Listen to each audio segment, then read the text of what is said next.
সবাইকে আমার চ্যানেলে স্বাগতম। আশা করি সবাই ভালো আছেন। আজকের ভিডিও টপিক হচ্ছে কফিল বা অফিসের বস অথবা যে কোনো প্রতিষ্ঠানে যদি কাজ করেন সেই প্রতিষ্ঠানের মালিককে কীভাবে নিজের বসে রাখবেন তার একটা পরীক্ষিত নকশা দেব এবং এটা 1000% কাজ করবে, আমি এতটুকু গ্যারান্টি দিয়ে বললাম।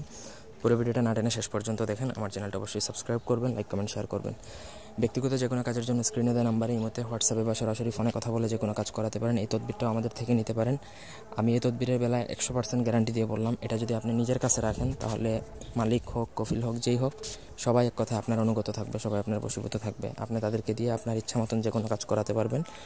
তো আপনারা যদি কেউ যদি এই ধরনের নকশা যদি প্রয়োজন হয় আমাদের থেকে নিতে পারেন। কুরিয়ারে নিতে পারবেন, একদিনের মধ্যে ডেলিভারি পেয়ে যাবেন এবং এটা 100% কাজ করবে। তো যাই হোক, এটা লেখার জন্য প্রথমত আপনাকে স্ক্রিনে দেখেন একটা নকশা যেভাবে দেওয়া আছে। এই নকশাটা সকল মানুষকে বশীভূত করার জন্য ব্যবহার করা হয়।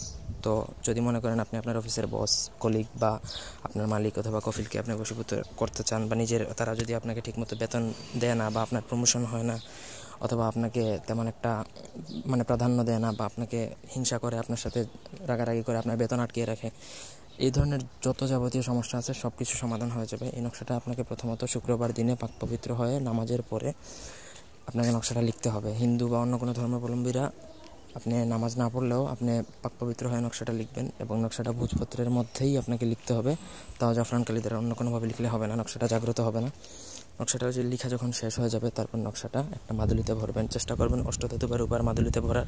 যদি না পারেন তাহলে নর্মাল মাদুলিতে ভরেই আপনারা, ছেলেরা এটা ডান হাতে ব্যবহার করতে পারবেন, মেয়েরা এটা বাঁ হাতে ব্যবহার করতে পারবেন। তবে এটা যে আপনি ব্যবহার করতেছেন এটা কখনো কাউকে বলা যাবে না। যদি বলেন তাহলে এই নকশার কার্যকর ক্ষমতা সারা জীবনের জন্য নষ্ট হয়ে যাবে আর জীবনে এটা আপনার দ্বারা কাজ করবে না। তো আপনি যদি গোপনীয়ভাবে এটা যদি নিজের কাছে রাখেন তাহলে মালিক হোক, কফিল হোক, যেই হোক, সেই আপনার সামনে আসা মাত্রই বশীভূত হয়ে যাবে, আপনাকে কোনো কিছু বলতে পারবে না। এতটুকু আমি গ্যারান্টি দিয়ে বললাম। তো এই ছিল আজকের ভিডিও। আল্লাহ হাফেজ।